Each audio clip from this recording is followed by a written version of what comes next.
The Matrix has attacked GameStop on the stock market in the media. In an attempt to damage and dent the Matrix and insider trading on the stock market, Andrew Tate and his brother Tristan Tate have bought thousands upon thousands of share of GameStop on the stock market.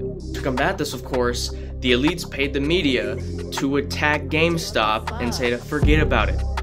Don't invest in the stock, because what's doing exactly what they don't want. At this point, I mean, every single little thing that they say not to do, do it. Everything that they say to do, don't do it. I mean, it's pretty clear, especially since that you can't trust anything the media says. I mean, many of them, including Fauci himself and Bill Gates, have come out saying that are in the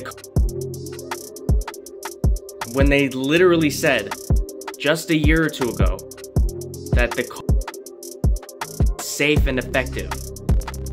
And so did your president say that. Yeah, America's a fucking lie. I'd get the fuck out of this country while you still can. If you're sick and tired of the lies and the bullshit that this country has to offer, visit bloomyourpotential.com and escape the Matrix today.